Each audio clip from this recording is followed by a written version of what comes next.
علیکم ورحمۃ اللہ وبرکاتہ۔ اما خدیجۃ الکبریٰ سیدہ طاہرہ مطہرہ رضی اللہ تعالی عنہا سلام اللہ علیہا، اللہ پاک قیامت تک کے لیے ان پر اپنی رحمت کا سایہ نصیب فرمائے اور رحمت نازل فرمائے۔ قیامت تک کے لیے کمال عورت بھی تھیں اور کمال درجے کی بیوی بھی بن کر دکھایا انہوں نے۔ آقا کریم علیہ الصلوۃ والسلام کا اسلام کا ابتدائی جو ہے بول بالا تھا، دعوت کا سلسلہ جاری تھا۔ تو جب مدینہ پاک یا مکہ پاک کی گلیوں میں جاتے، آپ دعوت دیتے تو لوگ جو ہے زخمی کرتے تھے، برا بھلا بھی کہتے۔ جب گھر آتے تو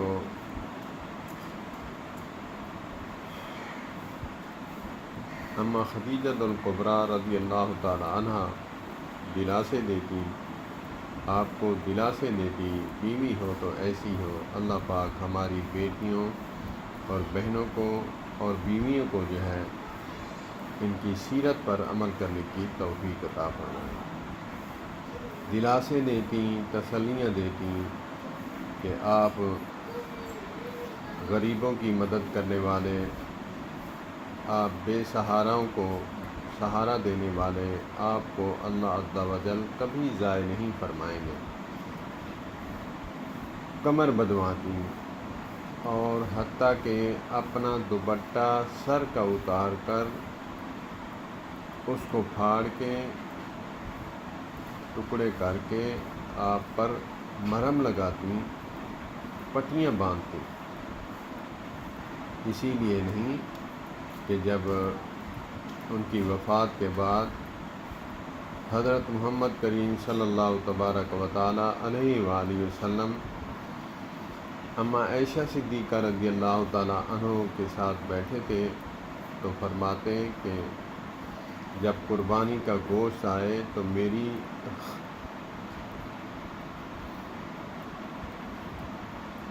خدیجہ کے سہیلیوں کے پاس بھی بھیجنا۔ کیوں کہا؟ وفادار بیوی کے لیے خاوند بھی اتنی وفا کرتا ہے کہ مرنے کے بعد بھی ان کے ساتھ محبت کے ساتھ۔ تو اما عائشہ صدیقہ رضی اللہ تعالیٰ عنہ رشک فرماتی، نہ حسد، نہ ریس، نہ حوس، رشک فرماتی کہ آقا آپ اس بڑھیا کے لیے اتنا روتے ہیں۔ نبی پاک صلی اللہ علیہ وآلہ وسلم فرماتے، عائشہ جب وہ تھی میرے ساتھ اس وقت تنگی تھی، اس وقت میں پریشان ہوتا، مجھے دلاسے دیتی، اس وقت لوگ کانٹے بچھاتے، آج تم ہو میرے راستے میں آنکھیں اور پلکیں بچھاتے ہیں اور لوگ جان نچھاور کرنے والے ہیں۔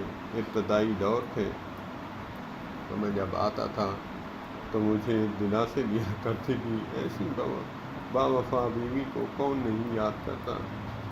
تو نبی پاک صلی اللہ علیہ وآلہ وسلم اکثر یاد فرمایا کرتے تھے۔